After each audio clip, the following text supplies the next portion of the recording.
tầm lang Windows ban tầm lái đòi xà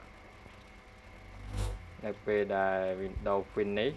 កម្លាំងចិត្តចប់ម៉ៅនិង keyboard វាអត់ដំណើរការហើយនៅក្នុងវីដេអូនេះគឺខ្ញុំបង្ហាញអំពីរបៀបធ្វើឲ្យម៉ៅនិង keyboard វាធ្វើការនៅក្នុងកុំព្យូទ័រ Mac Asus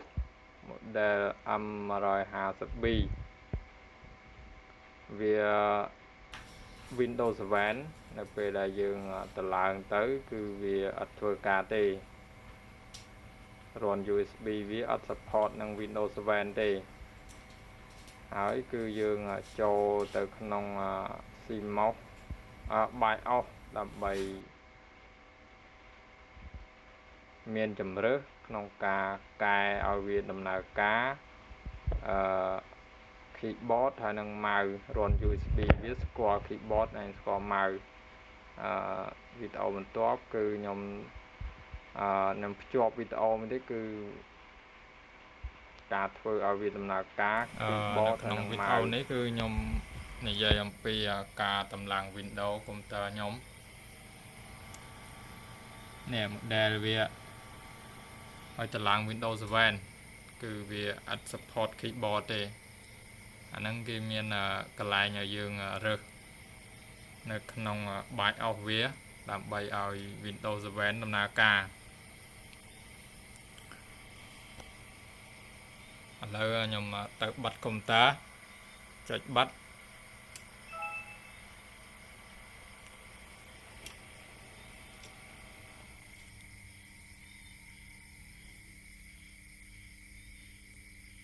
ទចឹងមក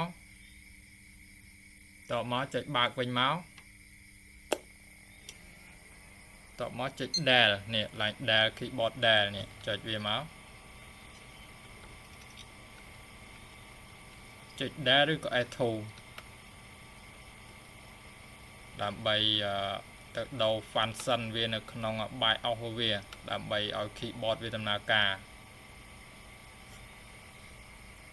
ចេញយ៉ាងមកតមកនេះយើងទៅយក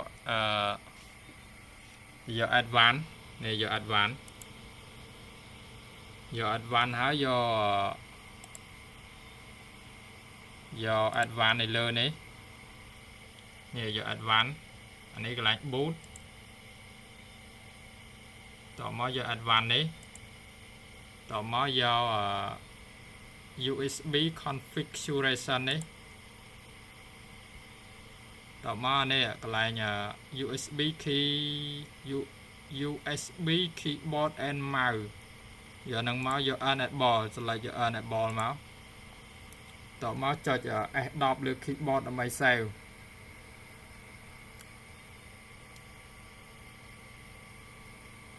នេះ S10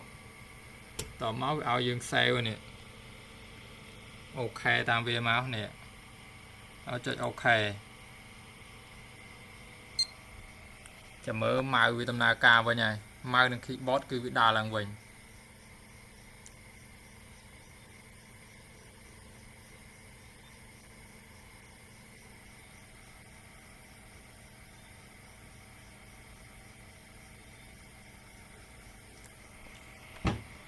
នេះគឺវាចេញភ្លើងហ្នឹងមិញវាអត់ចេញទេគឺចាប់ដើម start Windows គឺវាអត់ឲ្យតែម្ដងនេះ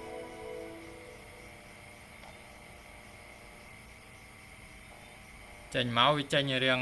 ចង់ឆ្លងហ្នឹងមើលវាចេញវាដើរ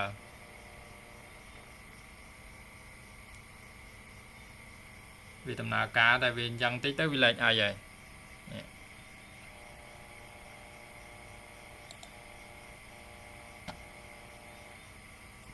តមកយើងព្យាយាម install driver ឥឡូវខ្ញុំសាកល្បង install driver វាសិនតើវាដំណើរការល្អអត់ចឹងចាំមើលខ្ញុំ install driver វាសិន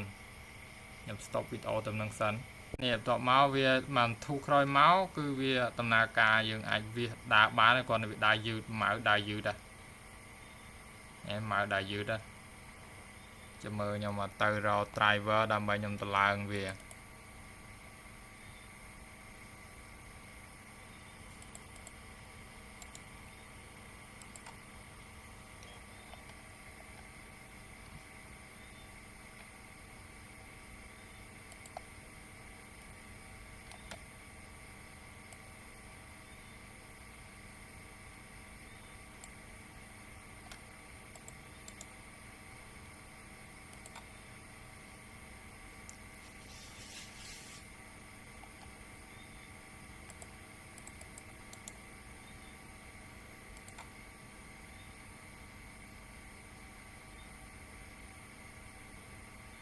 nè driver víaต่อมาทำ set up វានេះ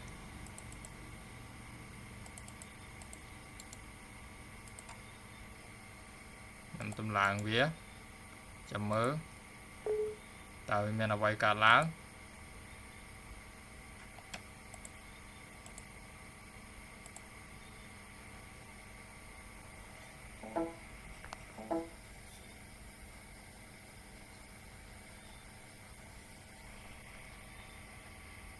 ម៉ៅវាគឺដំណើរការវិញធម្មតានេះម៉ៅវា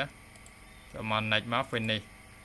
តែប៉ុណ្ណឹងឯងម៉ៅវាដើរធម្មតាវិញហើយយើងតម្លើង driver ហ្នឹងហើយគឺហៅ driver USB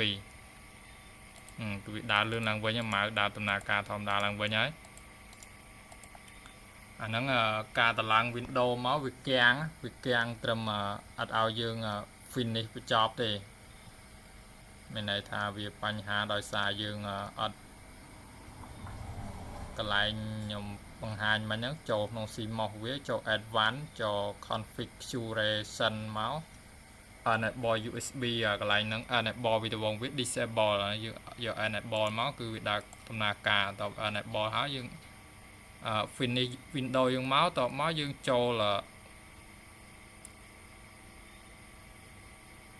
រក driver USB វាមកតម្លើងវាមកគឺបានហើយតប៉ុណ្ណឹងទេគឺបញ្ហារបស់ខ្ញុំជួបផ្ទាល់